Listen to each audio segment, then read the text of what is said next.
Hey, this is Larry Osborne here, and in this series of videos, I want to talk about church governance. Now, the fact of the matter is, church governance is very different at different sizes of churches. Sometimes you have a solo pastorate, and then you have a governing board, and of course, that governing board has different responsibilities and will function differently than when you have, say, a church with a staff. And then that church might get a little bit larger and it's staff-led, and the governing board is maybe setting more boundaries or governance or North Star kind of values.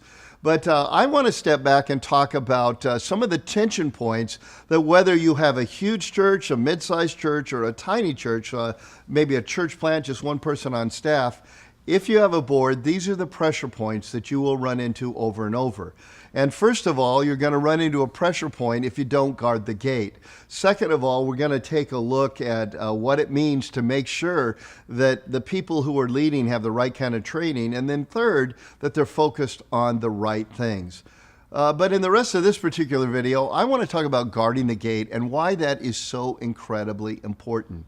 Because if you don't guard the gate on the front end, you are going to pay a huge price, because once the wrong person is in the pen, it is incredibly painful and it is incredibly difficult to get them out. Now, in the next video, I'm going to talk about the things you particularly want to look for as you're guarding the gate. But in this one, I want to ask this simple question. Are you involved in the process of selecting, affirming, and confirming the various people that serve on the key leadership roles in your church?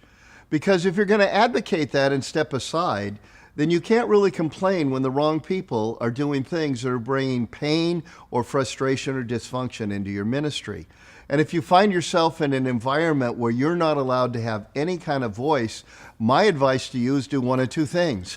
One of them is leave, because it's really impossible to lead if you're not having a voice in those people that are speaking into your leadership. But a far better model is to have the guts to find some way to get involved in that process. When I came to North Coast Church, that my role was not allowed to be in the process. So rather than some big battle to figure out how I could be in the room and be a voting member of what we called a nominating committee, I simply asked to be in the room as an ex officio person. And that was a hard thing to say no to. And then I sucked up the courage to be able to speak up when there were a couple of people that were mentioned that I knew if they got on that board were going to be a nightmare. And here's the gamble I was taking.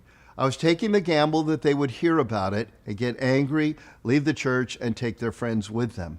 But on the other side, if I kept silent and they got on the board, all of those same issues were going to happen in a much more harmful and painful way. Find some way to be involved in guarding the gate.